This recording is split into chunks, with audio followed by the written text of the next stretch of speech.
Pampa Debates. Oferecimento GBOX Previdência e Seguro de Pessoas. A proteção certa para a sua família. Unimed Porto Alegre. Cuidar de você. Esse é o plano. Biscoito Zezé. Carinho que vem de família. Crédito Simples Banrisul. Simplesmente para ver você crescer. E Sistema Osergues Sescope RS. Cooperativismo. A grande força do Rio Grande. Sejam muito bem-vindos ao Pampa Debates. Substituo Paulo Sérgio Pinto, que retornará amanhã. Estamos hoje a exatos 70 dias do começo da campanha eleitoral. É o que estabelece a lei.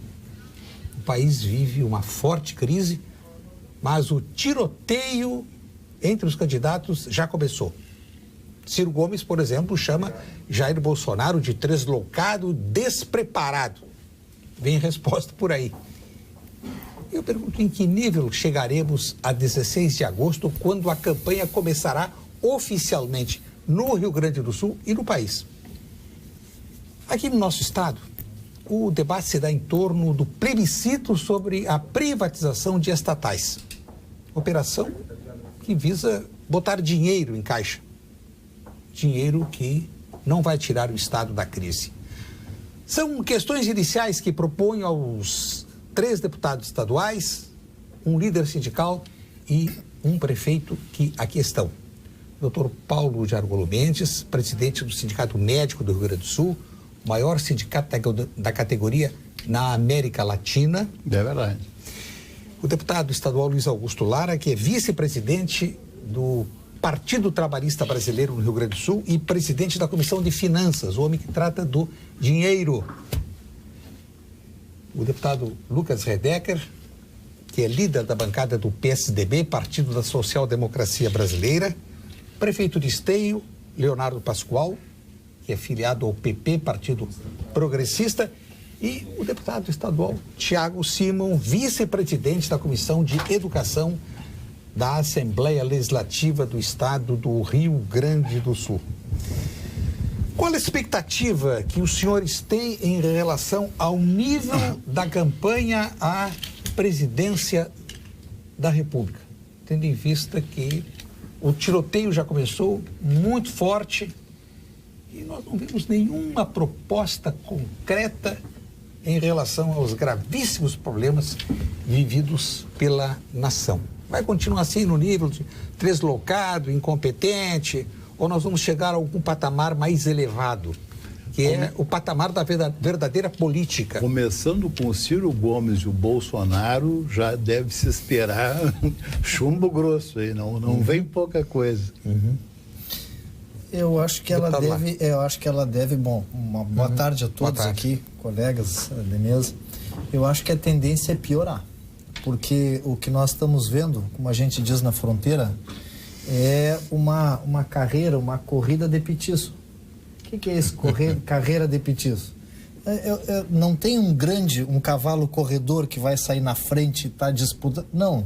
Nós estamos vendo que tem um patamar onde muitos se encontram, onde os grupos mais radicais é que estão à frente, e isto vai fazer com que aqueles tentar subir, vão tentar, eu acho que nesse exemplo aí do que está fazendo o Ciro, também comprar briga com aqueles que estão na frente. Com Lula seria diferente? Não seria diferente. Eu acho que tanto com o Lula como o Bolsonaro, que é os que estão na frente, a tendência é subir o tom com esses aí. O Lula, não pode ser que não... Vai registrar, mas não vai concorrer, todo mundo sabe disso, né? Mas vão falar de ladrão para baixo, né? O Bolsonaro vão falar do radicalismo dele. Então, eu acho que esses que estão na frente, como também não tem o melhor telhado do mundo, vai chover pedra aí. Esse tom mais agressivo leva a quê? Deputado Lucas Redecker. Primeiro, boa noite, Armando Burdi. Prazer imenso estar aqui contigo. Sempre quando eu converso contigo me lembro da relação especial de amizade que eu tinha com meu pai, Dr. Argolo, Lara, Thiago Simão, prefeito Pascoal. Querido inesquecível, deputado e amigo Júlio Redeck. Da grande relação. Eu acho que essa eleição é uma eleição diferenciada das outras, né? Nós temos um número muito grande de candidatos à presidência da República. Nenhum deles hoje tem, previamente, antes de começar a eleição, a perspectiva de estar no segundo turno. Esta eleição pode acarretar nas candidaturas de 18% a 20% no primeiro turno de irem para o segundo turno, com eleições muito apertadas no primeiro turno. Então, eu vejo que o debate vai ser muito intenso, muito acalorado. O percentual que se conseguir tirar um candidato de outro fará a diferença, mesmo que seja mínimo, para um eventual segundo turno. E eu acho que os candidatos, e o Lara define bem, em um momento em que o radicalismo, né, ele está em voga em certas áreas da sociedade, os extremos, né, para cada lado, vai apimentar um pouco o debate. Eu acho que vai ser uma eleição que, ao mesmo tempo em que ela está indefinida, os eleitores vão começar primeiro a se definir por quem eles não querem votar, dependendo do tom do debate. Eu concordo. Prefeito. Concordo, bom fim de tarde. Prefeito Leonardo Pascoal, seja muito bem-vindo. Muito obrigado, uma alegria muito. Eu concordo com as manifestações do deputado Lara e do deputado Redeck, no sentido de que haverá uma grande radicalização no ambiente político, tanto em nível nacional, mas também em nível estadual, mas sobretudo na eleição presidencial. Mas o que mais me preocupa é que essa radicalização ela está muito presente na sociedade. Porque se fosse apenas uma disputa radicalizada entre os candidatos, pré-candidatos até o momento, isso seria um pouco mais compreensível. Mas isso está reproduzido no dia a dia na sociedade, a gente vê nas redes sociais, vê no dia a dia nas conversas de bar ou em qualquer outro lugar, que isso também está presente no dia a dia do cidadão. E isso faz com que o debate eleitoral ele descambe muito mais para a questão dos defeitos, né, de cada candidato do que propriamente para o debate mais programático, em torno de propostas, de ideias, que é o que o país mais precisa nesse momento.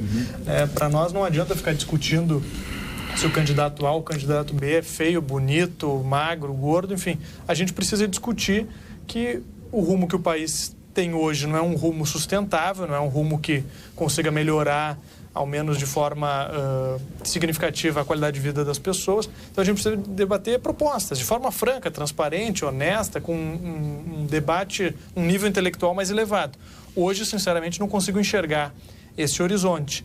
Acho até que em nível estadual a gente vai conseguir ter um debate um pouco mais voltado para ideias, inclusive debate sobre o tamanho do Estado, sobre o que é papel, o que não é papel, qual é o tamanho que tem que ter, quais são prioridades.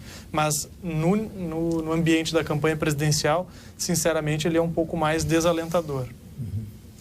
Deputado Thiago Simão, o senhor acredita... O senhor vai apoiar o candidato Henrique Meirelles, do seu partido, ou o senhor está em dúvida ainda? Eu não pretendo, acho que ele tem um histórico de filiação extremamente recente, ele está filiado há 1 ou 2 meses. A construção da candidatura dele foi uma coisa que veio do Temer e enfim, não houve uma discussão partidária. Acho que ele não representa a história do partido. E não tem uma comunicação, né? Ele é um ótimo agente financeiro, foi um ministro da Fazenda que emprestou sua credibilidade em momentos importantes do Brasil. Eu acompanhei o debate no Fórum da Liberdade e ele tem uma baixa capacidade de comunicação com o povo popular, né? Mas eu vejo que nessa eleição, primeiramente... não há tanto uma deficiência das candidaturas. A gente critica realmente que o quadro é desalentador e de fato é, mas as candidaturas que nós temos são as mesmas. O Alckmin já foi candidato, o Ciro já foi candidato, a Marina já foi candidata. O que eu vejo de mais grave nesse momento é o ambiente, né? Nós temos um ambiente muito pesado, de muita radicalização, que de fato não é só no sistema político, é na sociedade, que já não apenas rejeita o sistema político, mas ela está com ódio da política. A gente vê um ódio muito presente, né? Uma revolta, e ao mesmo tempo nós assistimos uma crise nos últimos 4 anos sem precedentes na nação. Tivemos um impeachment, tivemos essas denúncias do atual presidente, tivemos essa greve de 2 semanas atrás que literalmente levou o país à beira do caos. Então, assim, o ambiente em que se processa essas eleições realmente torna ela muito difícil. Concordo com o Pascoal que as eleições aqui no governo do Estado, elas têm contornos ideológicos mais definidos. Você tem partidos com um histórico político, ideológico de esquerda, de centro, de direita, os posicionamentos são mais claros. Então, me parece que as eleições aqui no Rio Grande do Sul, elas vão, sim, se descolar um pouco desse caos que vai ser a eleição presidencial. O telespectador, o senhor Carlos, parabeniza os integrantes da mesa e também parabeniza os deputados que derrotaram o governador Sartori na votação contra a privatização dos estatais, votação ocorrida na sessão de terça-feira na Assembleia Legislativa. E aqui estão 2 deputados que votaram contra o governo e o deputado Thiago que votou a favor. Vamos ver, vamos esclarecer. Só para ajudar. O senhor aceita ou não aceita esse parabéns aqui? Não, olha, eu fico lisonjeado, mas é que tem um erro de interpretação. Vamos ver, então. Nós não votamos nem contra nem a favor o plebiscito. Isso não estava em questão. Implicitamente estava, né, Lado? Deputado, nós estamos falando do projeto que foi votado. O projeto que foi votado não é contra ou a favor o plebiscito. Ele era contra ou a favor a diminuição do prazo para a consulta das pessoas para o plebiscito. A lei diz que são necessários 5 meses de discussão para termos um plebiscito. A proposta que foi votada é reduzindo de 5 meses para 3 meses e aí então misturar esse assunto com a eleição. Bom, eu não votei contra o plebiscito, aliás, sou a favor de plebiscito. Quando tiver plebiscito para ser votado, neste governo, no próximo governo, eu votarei a favor do plebiscito. Eu votei contra e continuarei votando a diminuição do prazo do plebiscito, porque vai coincidir com as eleições, vai misturar a pauta e vai confundir a cabeça das pessoas. O mais importante nesse momento para nós é discutirmos a crise do Estado, que não se resume a um plebiscito, para vender CS, CRM e Sulgás. A crise do Estado, é muito mais ampla, ela tem a ver com incentivos fiscais que o chefe da Receita, o ministro da Fazenda e o chefe da Receita Federal estão já apontando para o governo federal que poderiam ser reduzidos a metade dos incentivos fiscais federais, que sobraria dinheiro no caixa. A discussão que nós temos que enfrentar é como resolver a crise do Estado e não meramente simplificar no plebiscito. Mistura, confunde a cabeça das pessoas num momento tão importante.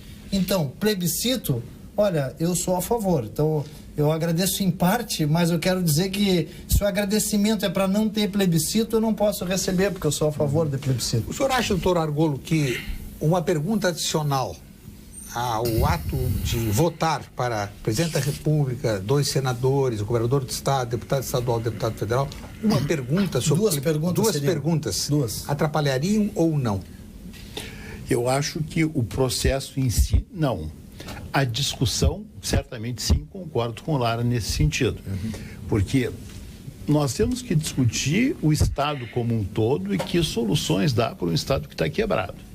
E isto iria, com certeza, deslocar o eixo da discussão para discutirmos se nós queremos ou não vender bens do Estado do Rio Grande do Sul para fazer caixa e pagar contas, tá? Aí nós vamos vender isto agora, daqui a pouco aquilo lá, daqui a pouco vão vender o Palácio Farroupilha, porque o resto nós já vendemos para pagar conta, né?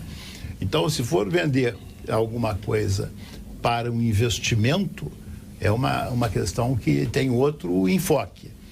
Vender os bens para pagar as contas é uma coisa que eu tenho muita preocupação. Deputado Thiago, o senhor acredita que o governo vacilou, ou se equivocou, ou errou ao não expor antecipadamente o que fará com o dinheiro da pretendida privatização da CE, da Sulgás e da CRM?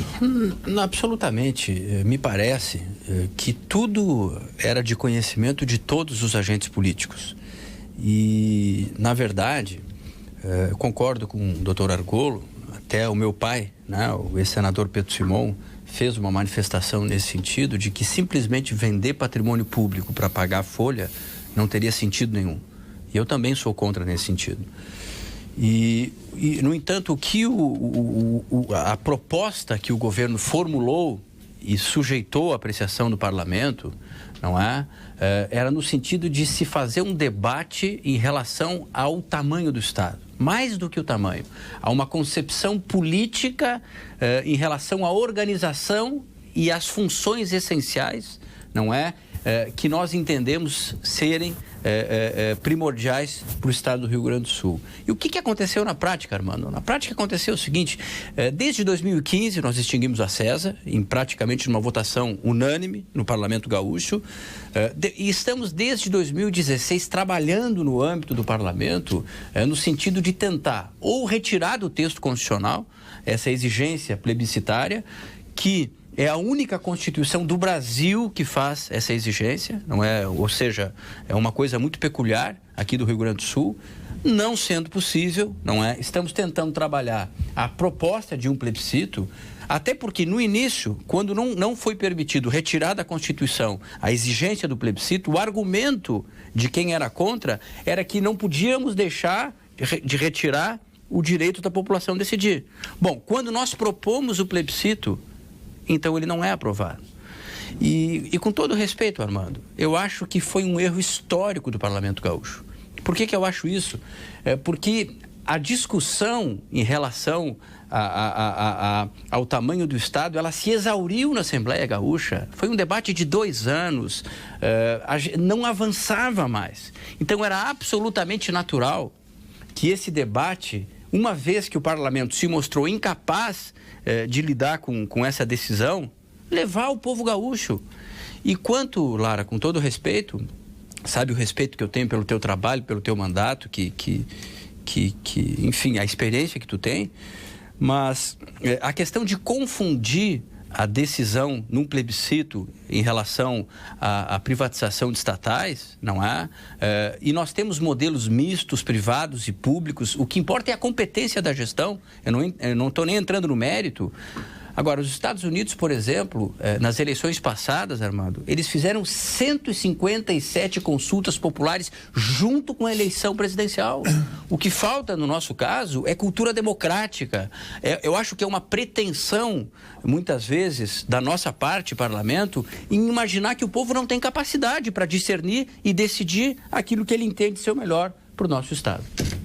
Deputado Lucas, o senhor acha que o debate sobre a privatização dessas 3 estatais poderia favorecer o candidato José Ivo Sartori para buscar a reeleição? Essa não é uma preocupação que eu tenho, Murti. Essa é pura verdade. Eu fui secretário de Minas e Energia, que tinha relação direta com essas áreas, e fui quem encaminhou no primeiro dentro do governo para nós privatizarmos as 3 companhias, portanto que não serve o elogio do senhor que encaminhou, porque eu sou favorável à privatização das 3 companhias, e por ter sido secretário foi o que me levou a votar contrária a esta proposta do governo. Por quê?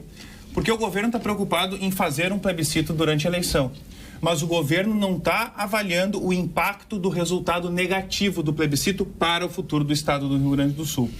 Eu concordo com o deputado Lara que se nós diminuirmos o prazo e embolarmos durante a eleição, e não vão ser 2 perguntas, vão ser no mínimo 6 perguntas, porque essa história de perguntar se você é contra ou favorável à venda, à privatização ou federalização da estatal X não pode ser, e o governo não poderá fazer, porque ele estará juridicamente abrindo uma brecha jurídica para derrubar o plebiscito depois, que o cidadão tem que ter a opção de dizer que ele quer privatizar ou federalizar. Então seriam 2 perguntas por empresa, seriam mais 6 perguntas. E uma eleição como esta, que nós temos que debater todas as questões das candidaturas de deputado estadual, federal, senador, mais o plebiscito, na minha leitura, nós teríamos dificuldade em aprovar, Thiago Simon, o plebiscito, e teríamos a negativa das pessoas em virtude da diminuição do debate, em virtude de não ter transparência e não uma pauta específica de campanha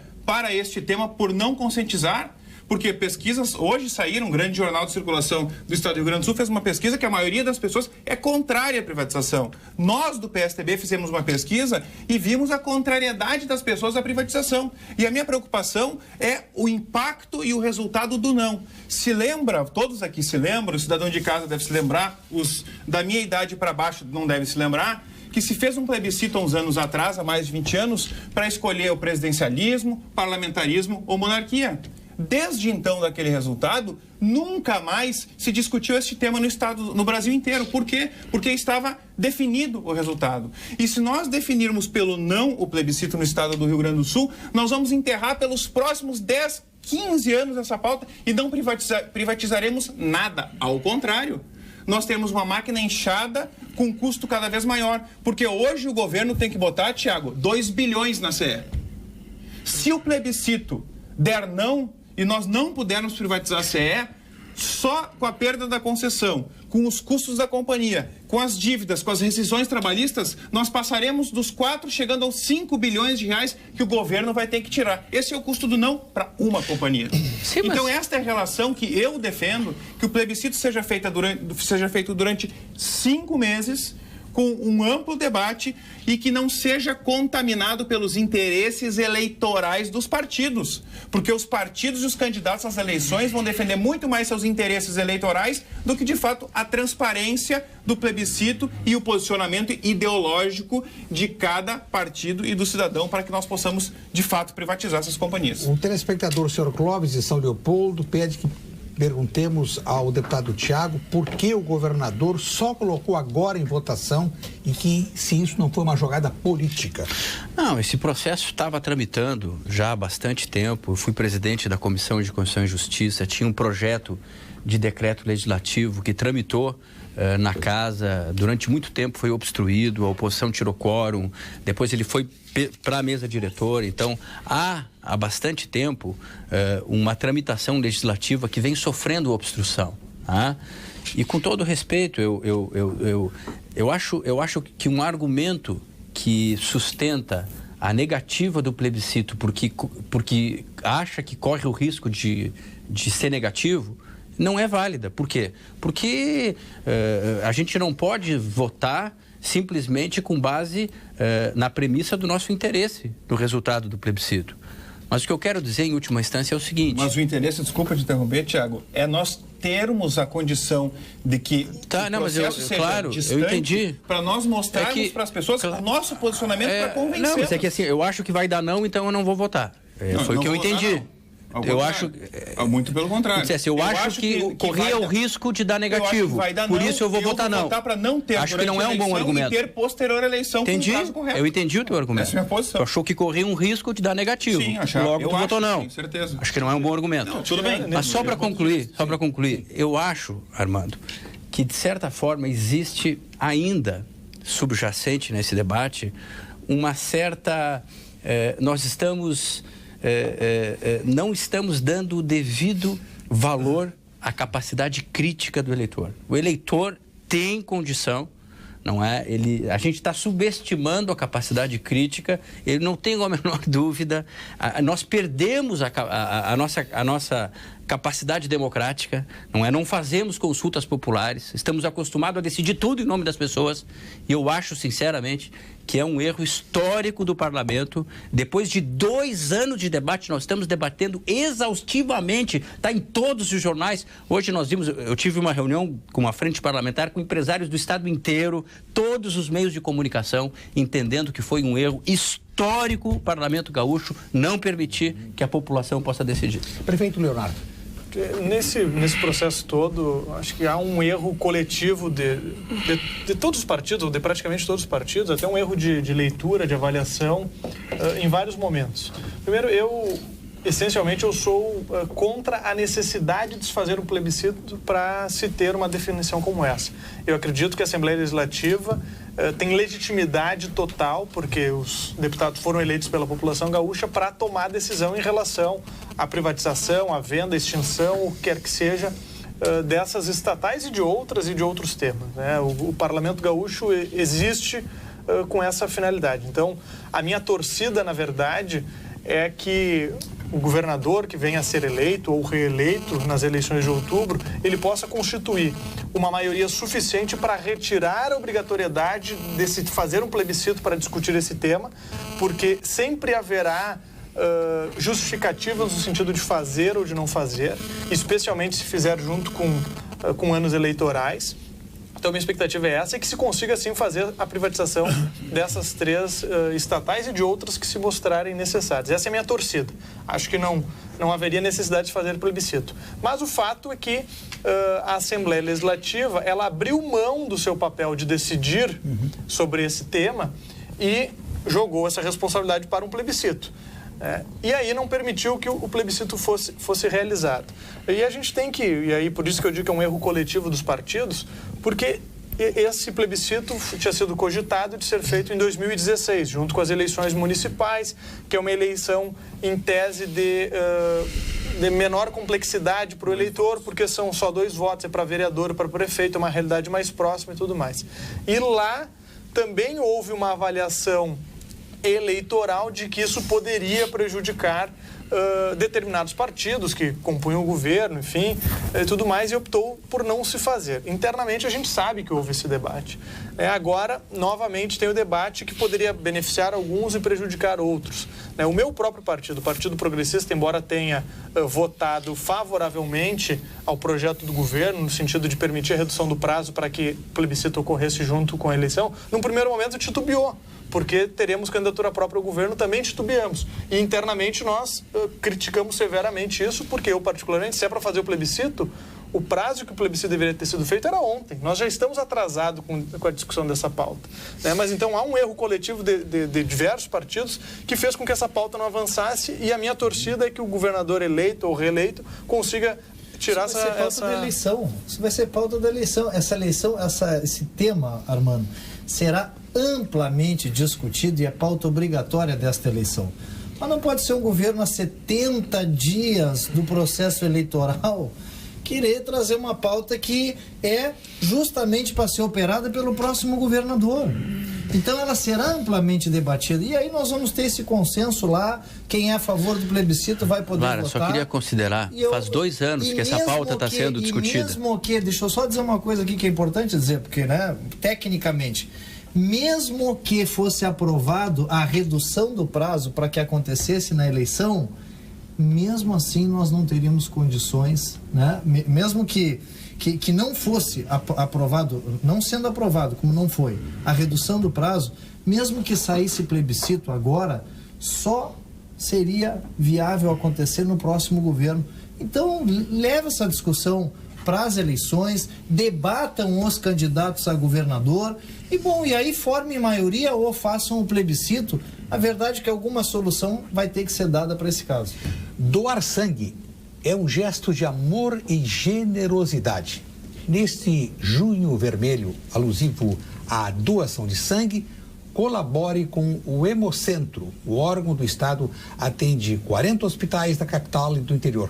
Saiba como participar da campanha no site hemocentro.rs.gov.br. CREMERS, ações efetivas pela saúde. Quero apenas manifestar a opinião da nossa telespectadora, a senhora Bruna de Sapiranga.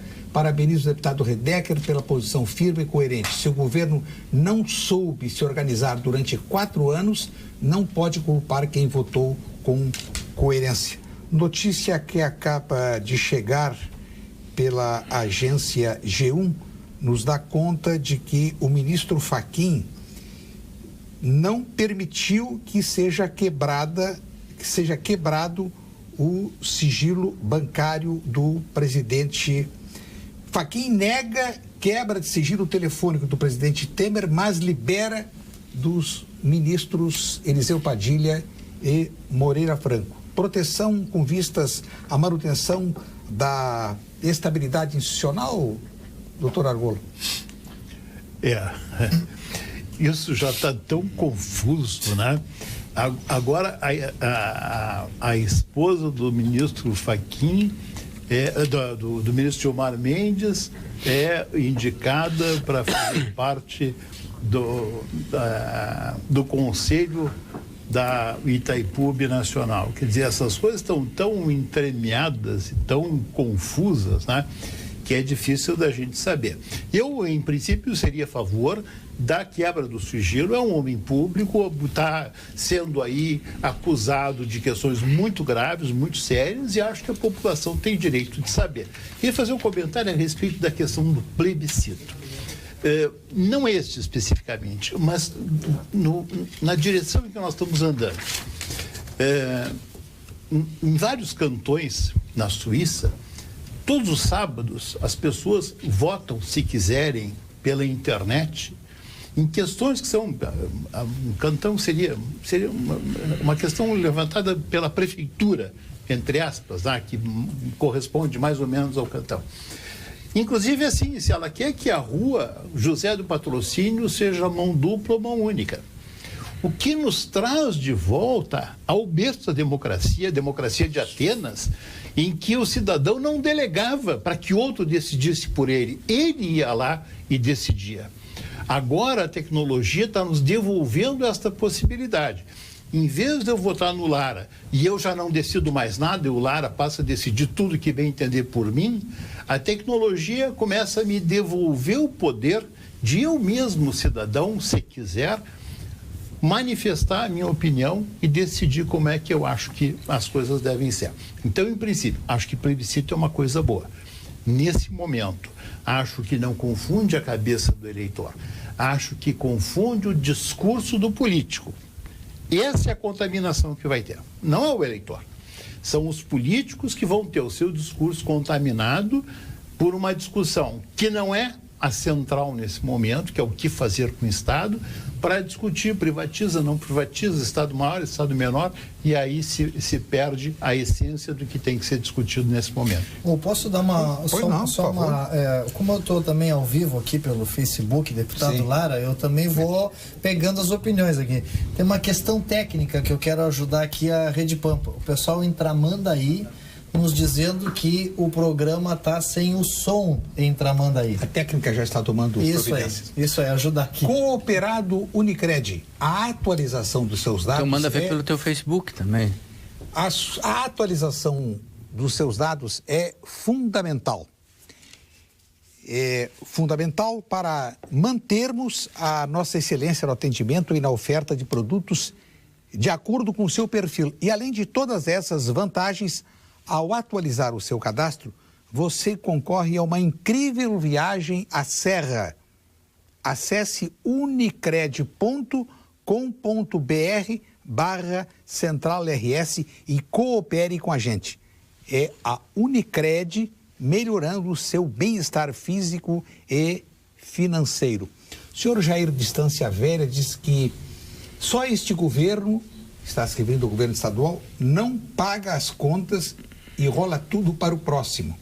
E se vender o que está à disposição, não dará chances ao próximo. Eu faço duas observações, senhor Jair. Em primeiro lugar, o Rio Grande do Sul está sob decreto de calamidade financeira, mas não só o Rio Grande do Sul, Rio de Janeiro e Minas Gerais. De resto, todos os estados enfrentam terríveis dificuldades. Ainda agora há pouco estava examinando o jornal Estado de Minas, editado em Belo Horizonte. A informação é de que o governo do estado deve aos municípios 5 bilhões e 900 milhões de reais que não repassa. É uma situação que, por exemplo, aqui no Rio Grande do Sul não ocorre. Né? Sim. É menos, né? É bem menos. Ocorre atrasos aos municípios e dificuldade, mas não num volume tão expressivo. 5 bilhões e 900 milhões. Uma cifra dessa, provavelmente, talvez o Estado esteja até retendo o ICMS, porque, por exemplo, a cota parte do ICMS dos municípios, essa não tem tido... 25% do ICMS está retendo... A notícia diz que está retendo retorno do ICMS, está retendo verbas para a saúde, para transporte escolar. Isso é crime, né? Porque ele está metendo a mão no dinheiro que não é dele. Isso é crime, inclusive tem previsão legal de responsabilidade. E é um governo do PT. Fernando Pimentel é o governador do PT. Aqui nós tivemos hoje a prestação de conta dos poderes na Comissão de Finanças, a prestação de contas dos últimos 2 quadrimestres do ano passado. E o orçamento total geral do Estado, ele fechou com um déficit de 1.680 bilhões. Então, a diferença entre o que o Estado arrecadou e o Estado gastou é de 1.680.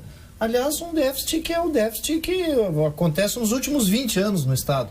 Né? Houve toda aí uma engenharia, houve um crescimento de receita, uma diminuição das despesas.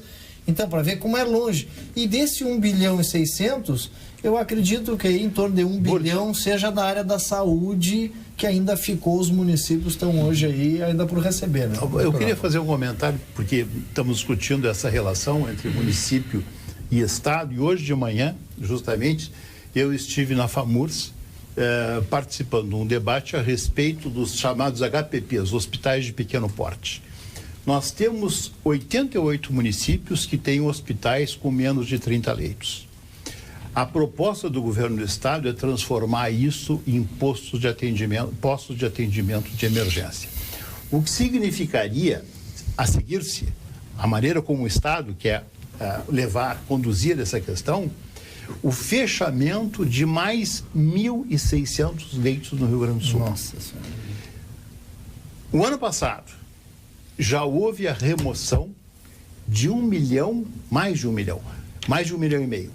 Cerca de 1.600.000 pacientes foram transportados de um município para outro. Então, nós vamos ainda aumentar isto e aumentar a ambulância-terapia. E o problema que eu vejo como mais sério é que a ideia é a seguinte: vamos supor que Cristal, o município de Cristal tivesse, não tem, mas vamos supor que tivesse um pequeno hospital de pequeno porte. E a referência é Camaquã. Então, diz o governo do Estado, sai mais barato mandar o paciente de Cristal ser atendido em Camaquã, que tem mais recursos, do que manter o hospital lá. Ocorre que hoje o hospital de Camaquã, ou qualquer hospital de referência, já está completamente superlotado. Então, nós primeiro, se a ideia for essa, primeiro temos que ampliar o hospital de referência para depois permitir que a população... E aí não precisa fechar o hospital pequeno. Se, como diz o governo, as pessoas vão preferir se tratar no hospital grande, não precisa fechar aquele, ele fecha sozinho. As pessoas vão se dirigir ao hospital maior. O que nós não podemos aceitar é isto, ter o hospital de referência já saturado, as pessoas estão sendo atendidas em pequenos hospitais. Esses pequenos hospitais, inclusive, são referência para vários municípios no entorno que não tem hospital nenhum, né?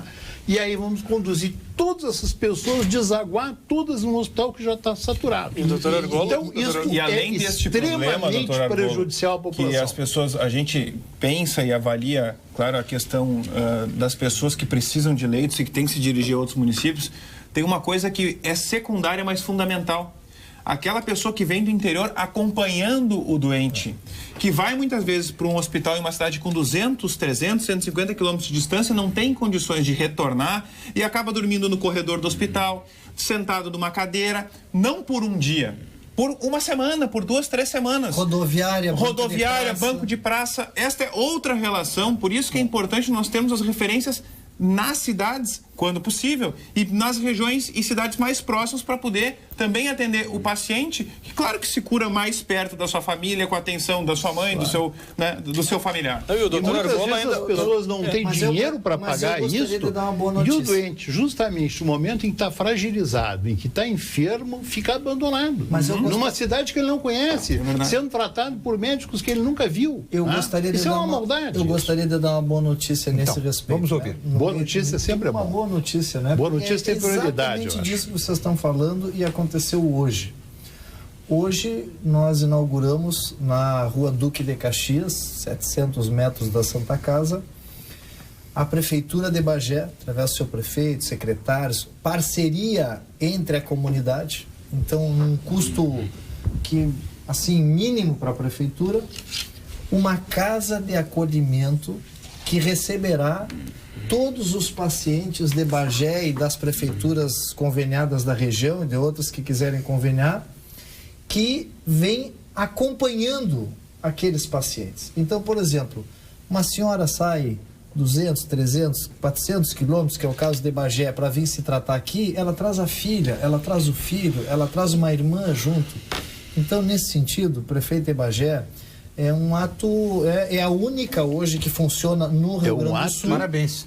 Extremamente humanitário. Que é muito parecido, aliás, é a mesma coisa que o Lucchesi está fazendo com uma casa de acolhimento aqui, onde ele vem trabalhando, inclusive doações para ajudar. Então, é uma coisa assim, ó, que perto do orçamento da prefeitura, não é nenhuma utopia, mas resolve, ajuda. Os motoristas de ambulância, fale, doutor, o cara que chega às 5 horas da manhã, saiu à meia-noite dirigindo, chega às 5 horas da manhã, ele tem que ficar até às 6 da tarde aguardando liberar todos os exames, todas as consultas, para voltar mais 500 quilômetros. Pois esses agora terão...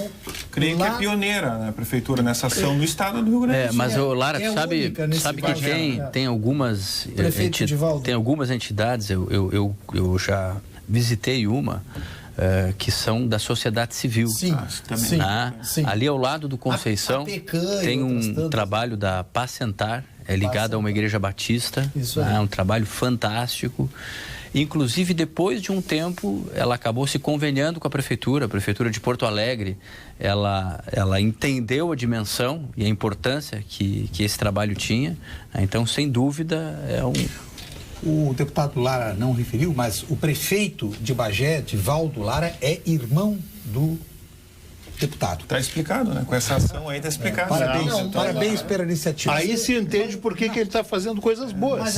Mas eu quero confessar para vocês, na época em que que era permitido que deputados estivessem em casa de hospedagem, pela distância eu que vim de Bagé, eu montei uma casa de hospedagem aqui em Porto Alegre.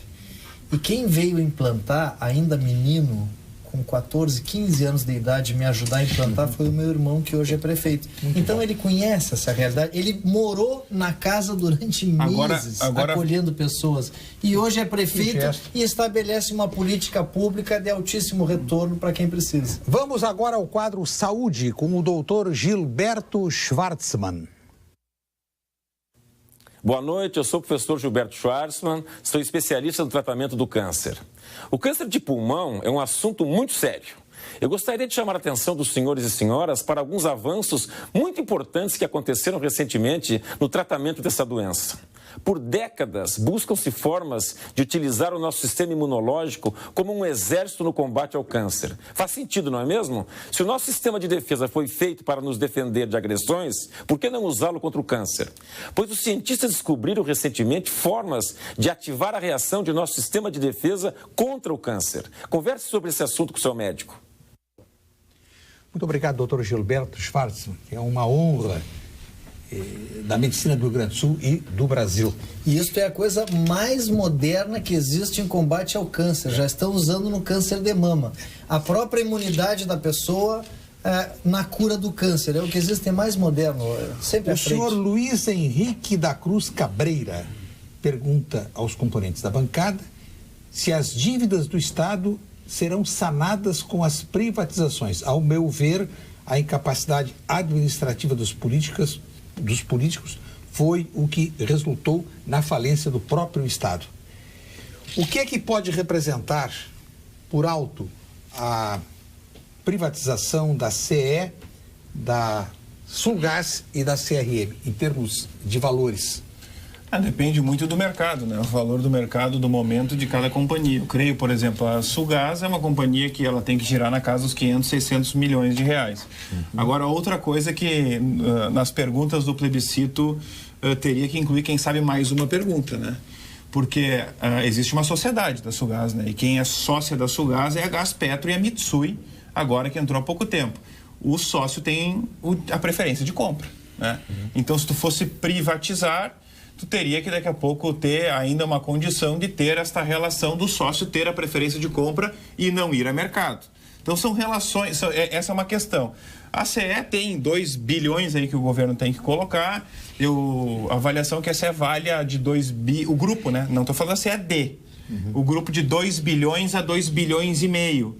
A CE GT, geração e transmissão, ela tem um valor maior. A distribuição tem uma conta muito muito alta, é muito pesada. Então, quem sabe daria elas por elas. E aí é o que eu disse antes, Armando Burdi, que a grande preocupação é o não do plebiscito. Porque o Estado vai ter que, de alguma forma ou outra... o ano que vem tem que botar 2 bilhões.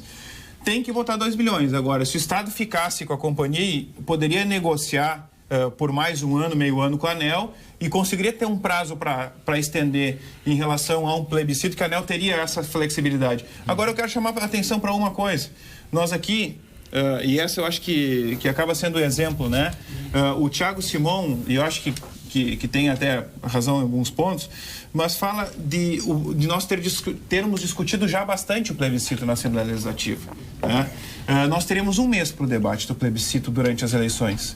E nós aqui debatemos um assunto fundamental, que é saúde. Outro assunto fundamental seria segurança. Outro, educação. Outro, infraestrutura, rodovias, ferrovias, hidrovias. E isso abafaria o debate do plebiscito, não dando condição da transparência ao cidadão. Outra coisa que foi dito aqui, se está debatendo desde 2016, o prefeito Pascoal fez uma lembrança importante, eu era secretário na época, se discutiu dentro do governo de fazer o plebiscito durante as eleições municipais. Não se quis, com medo do reflexo eleitoral para os partidos e alguns partidos, principalmente candidatos que estavam vinculados ao governo.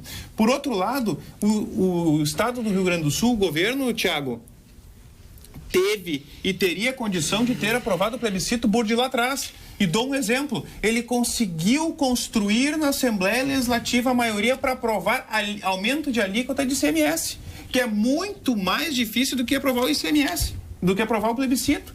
E poderia ter feito ao mesmo tempo ou logo depois, porque tinha uma base coesa na Assembleia Legislativa. Mas primeiro encaminhou a PEC para tirar a necessidade de plebiscito da Constituição, viu que não tinha voto suficiente, depois encaminhou o plebiscito e um dos argumentos que se diz, são 18 milhões para fazer o plebiscito. Agora são 18 milhões. Mas quando se queria fazer em 2017, que era a primeira proposta do governo, não se preocupou com os 18 milhões. É muito mais caro tu fazer um plebiscito incluído nas eleições e ele ser reprovado e nós pagarmos o custo desse plebiscito de posteriormente não vendermos as estatais, do que nós gastarmos 18 milhões lá na frente, vender as estatais e não resolve o problema do Estado. Valores. A venda das estatais, arredondando, tá? Ela daria para pagar uma folha de pagamento, no máximo 2.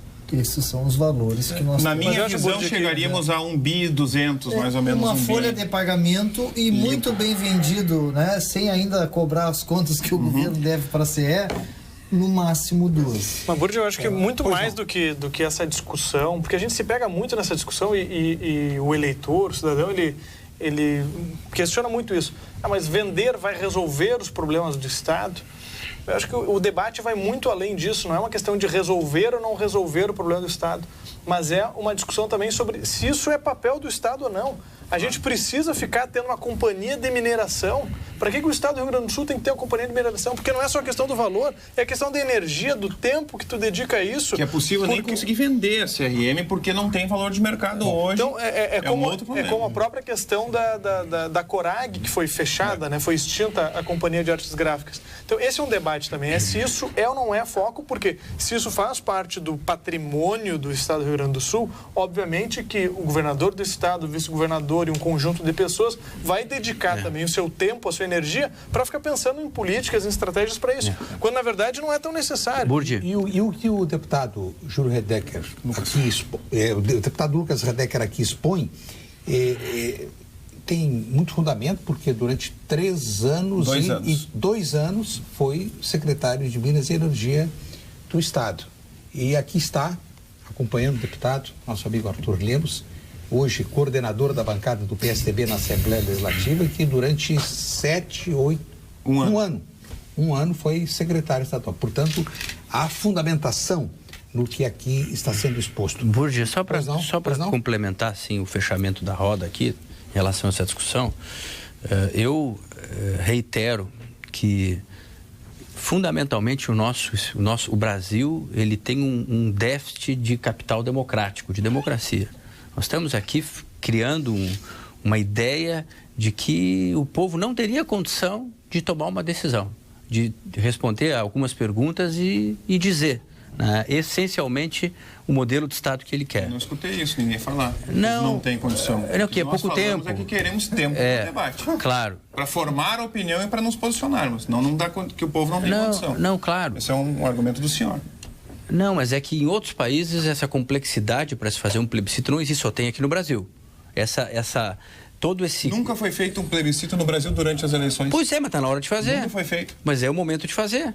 Em outros países, como Estados Unidos, como a Suíça, como a Alemanha, é feito.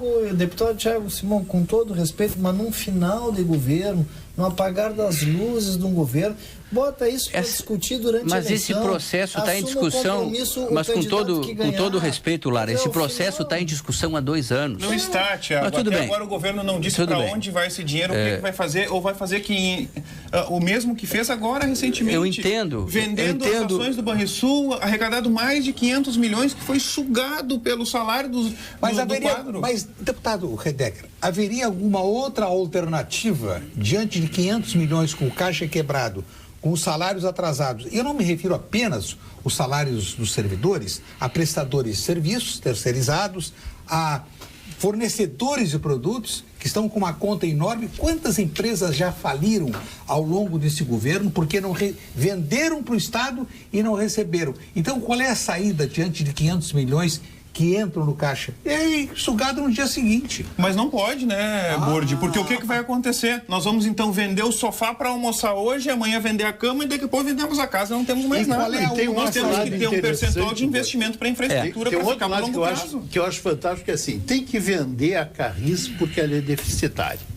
E o Banco do Estado do Rio Grande do Sul tem que vender porque está nos dando lucro. Não. A Carris tem que vender porque é deficitária. O Banco do Estado do Rio Grande do Sul está rendendo milhões para o Estado. Então nós vamos vender, porque dá certo. Porque o que está me dando dinheiro. Porque mesmo que esteja dando dinheiro, é uma questão de emergência. O senhor é médico e já trabalhou em UTI. Vai fazer o quê com o paciente que está em estado quase terminal? Não é estado terminal o nosso? Sim. O Rio Grande do Sul? Há praticamente um consenso aqui de que o problema não é privatizar. Eu me associo nisso. O problema não é privatizar. Não é privatizar. Se tu de poder, né, deixar claro, com transparência, o que será feito com os servidores que estão ali? Para onde vai o dinheiro? O que vai ser feito com o dinheiro? Se tu me disser o seguinte, olha, nós vamos privatizar tal coisa, isso aí vai dar 5 bilhões de reais, desses 5 bilhões nós vamos pegar 2 bilhões e vamos aprofundar o calado das hidrovias. Tá aqui, ó, o Eduardo Peixoto mandando mensagem dizendo o seguinte: por que não aprofunda o calado das hidrovias?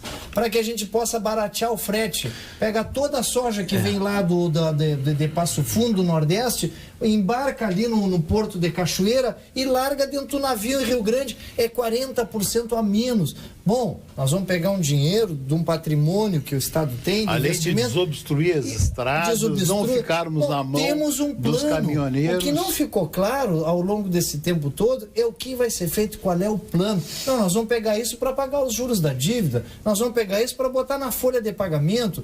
Quer dizer, o que precisa é ficar claro. Eu não tenho nenhuma dúvida, deputado Lara, que esse dinheiro que eventualmente venha a ser recolhido em função da privatização vai para o caixa. Mas em 30 dias, Burdi, nós não conseguiríamos debater isso com a população durante a eleição, dizendo nós vamos fazer tal coisa com esse dinheiro. Dona Solange de Guaíba, do povo não tem entendimento para o plebiscito, o povo é analfabeto funcional, culpa da educação.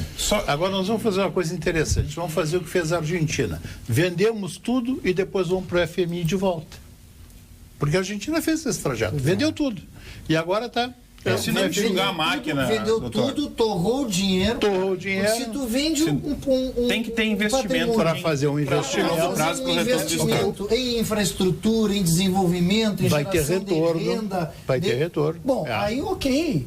Agora tu vender para torrar, para pagar juros de dívida, que nós temos que estar fazendo o que estamos fazendo agora. Custou acontecer, demorou 2 anos, mas agora nós estamos enfrentando o problema da dívida com ações judiciais, com pressão política. Só fazer assim, eu estou minoritário na mesa aqui, se tu me conceder um pouco mais a palavra, eu vou ficar em desequilíbrio aqui. Não, mas isso aqui é uma mesa democrática. Então tá bom. Não, eu só gostaria...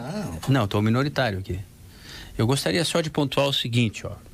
Eu acho que está havendo, talvez, assim, uma falta de compreensão por parte de algumas lideranças da Assembleia, mas eu posso assegurar para ti que exaustivamente o governo do Estado, inclusive quando o secretário Redeker era secretário do Estado, o argumento central que propunha o plebiscito e a privatização ou federalização era que essas empresas não eram função do Estado. Isso foi comunicado para todos. Isso sim. Pois é, mas está sendo dito aqui que não foi comunicado o plano. Não. Não. Deixa eu só concluir. O que eu gostaria só de pontuar, Armando, é o seguinte. Então, foi pontuado claramente. Tá. Segundo lugar, na minha opinião, o argumento central não foi discutido entre nós aqui. Até que eu coloquei na tribuna, Lara.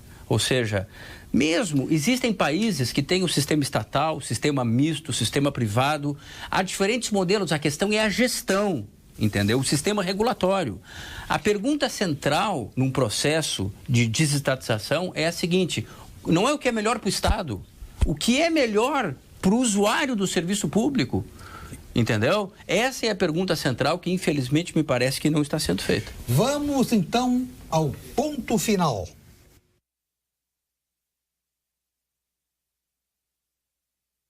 Ponto final. Oferecimento: Produtos Gimo. Qualidade comprovada. FCDL apresenta QComércio, o maior e mais completo programa de qualificação e gestão de empresas. Ponto final do presidente do Sindicato Médico, Paulo de Argolo Mendes. Eu quero fazer uma referência muito elogiosa a duas pessoas, ao deputado Pedro Westphalen e ao secretário de Saúde, Francisco Paz. O trabalho conjunto dos dois, na última vez que estive aqui, eu fiz um apelo ao governador do estado e chamei a atenção para uma situação gravíssima do SAMU, que atende 7 milhões de pessoas, o SAMU estadual, 7 milhões de pessoas, e tinha 28 médicos para fazer a regulação. Estava pondo em risco a vida das pessoas. Pois o deputado Pedro Westphalen e o secretário Francisco Paz, sensíveis a este apelo que nós fizemos, estão encaminhando a solução. E a promessa que eu tenho é de que em 30 dias vamos ter refeito o quadro de profissionais para dar o atendimento adequado à população.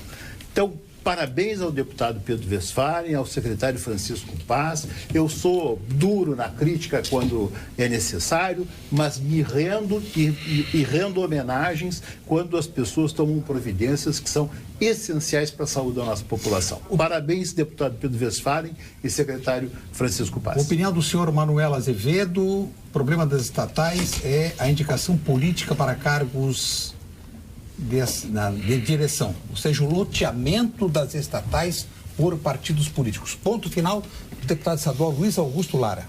Isso realmente é uma coisa que vem maculando, né? Bom, mas eu gostaria aqui no ponto final de agradecer, principalmente, se me permite aqui, a Cecília Tomilheiro, o Guilherme, né, as pessoas que, o Eduardo Peixoto, as pessoas que estão aqui, o Guilherme Uchoa, o Juarez Quinto, né, a Eunice Padilha, a Yara Lopes, a Kika Maia, todos que estão participando aqui. A gente não consegue dar o retorno, mas boa parte daquilo que a gente está colocando aqui são as sugestões de vocês. Por favor, continuem participando do nosso mandato. É assim que a gente faz com que a democracia seja cada vez mais plena. Pergunta da telespectador Bia Segala de Canoas. Caros amigos, vocês não acham que está na hora de rever o Pacto Federativo e a famigerada Lei Candir? Sem dúvida nenhuma. Aqui é um debate para o programa inteiro, nós todos concordamos, né? Ponto final do deputado Lucas Redeker. Quero agradecer, Armando Burdi, a possibilidade de estar aqui debatendo este assunto polêmico, né, que é o plebiscito, nos posicionando claramente. O PSTB foi muito lembrado, né, na mídia, dizendo que é contrário ao plebiscito por ter tido a Secretaria de Minas e Energia. Portanto, nós, tendo a Secretaria de Minas e Energia, somos responsáveis, temos responsabilidade de não querer um plebiscito curto, junto com as eleições, para que nós possamos, de fato, vender as companhias e não ficar atrelados a um não sem o esclarecimento e o debate das pessoas. Mas eu quero especialmente só mandar Um beijo para minha esposa e para o meu filho que está em casa assistindo, que ela me mandou no WhatsApp aqui, então um beijo para os dois. Manifestação, o senhor José Costa diz que não é fã do atual governador, mas os deputados que votaram contra o plebiscito votaram contra o povo gaúcho. Essas manifestações nesse sentido são muito frequentes nos WhatsApps que nós estamos recebendo. O ponto final do prefeito de Esteio, o senhor Leonardo Pascoal. Primeiro, agradecer a boa oportunidade à TV Pampa e dizer que estou otimista, na verdade, em relação ao debate que pode surgir a partir das eleições de 2018. Torço por isso, tanto em nível estadual quanto em nível federal, mas torço para que a gente não fique discutindo a pulga e deixe o cachorro passar. Porque muitas vezes o senso comum coloca essas questões. O problema das estatais, o problema é a indicação política. A CE tem 5 indicações políticas, a Corsã tem 5 indicações políticas, o resto é servidor de carreira. Os maiores responsáveis pelo que aconteceu na Petrobras, lá, os diretores, eram servidores de carreira. Eu sou funcionário do Banco do Brasil e também tivemos lá um que agora também está bastante complicado, que é o Aldemir Bendini, servidor de carreira. Então não dá para a gente entrar nesse senso comum. O problema do serviço público é a boquinha, é o privilégio, é o super salário em muitos casos, é a aposentadoria acima do teto. É isso que gera esse problema todo. Se a gente pegar o Rio Grande do Sul, se tirar o déficit da Previdência, no Rio Grande do Sul não tem déficit. Sobraria dinheiro para investir anualmente em infraestrutura, em saúde, em segurança e tudo mais. Então a gente tem que fazer um debate de alto nível, sem esse senso comum e sem o radicalismo, para que realmente a gente consiga avançar. Eu costumo dizer normalmente que boa parte dos problemas que a gente tem não são de cunho ideológico, são de cunho aritmético. É fazer conta, é ver o que tem e o que não tem, o que dá para fazer e o que não dá para fazer. E definir prioridades para que o Estado, para que o nosso país possa crescer. Ponto final do deputado estadual Tiago Simon. Armando, gostaria de agradecer imensamente a oportunidade de estar aqui com essa mesa tão qualificada. E o senhor minoritário, lamentavelmente. Mas minoritário nesse ponto específico. Essa frente de lideranças, foge da briga, ela com certeza esteve junta ao longo dos últimos anos e tenho certeza que o ano que vem vai estar também. Mas eu queria dizer que realmente eu considero um erro histórico do parlamento. Acho que seria uma grande oportunidade democrática para o povo gaúcho decidir. É um aprendizado, inclusive, né? As grandes lideranças empresariais, as federações, há um consenso de que nós perdemos essa grande oportunidade. Infelizmente, eu lamento muito por isso, né? Tenho certeza que interesses, questões eleitorais pesaram nesse momento. Não tenho a menor dúvida, porque o entendimento comum não é por causa de 2 meses que esse projeto não foi aprovado. Tenho certeza que não foi essa a razão fundamental, né? Mas eu acho que nós devemos colocar o Rio Grande acima de tudo, Burdi. E gostaria de, para finalizar, dizer uma coisa. Eu tenho um projeto de lei, PL 45, que é o PL anticorrupção. Ele já está na ordem do dia. Há quantos anos esse projeto? Está há 3 anos esse projeto para ser votado. Projeto anticorrupção. Eu quero dizer assim, que eu lamento profundamente que esse projeto que o Moro considera fundamental para todos os avanços na luta contra a corrupção no Brasil, não é? Eu quero realmente pedir o empenho do Parlamento Gaúcho. Eu tenho 2 deputados que são parceiros nesse sentido, para que nós possamos aprovar esse projeto. Chegamos ao final do programa. Agradeço aos participantes pelo brilhantismo, agradeço a todos que nos acompanharam. A seguir, as principais notícias do dia na sua região com os apresentadores da TV Pampa.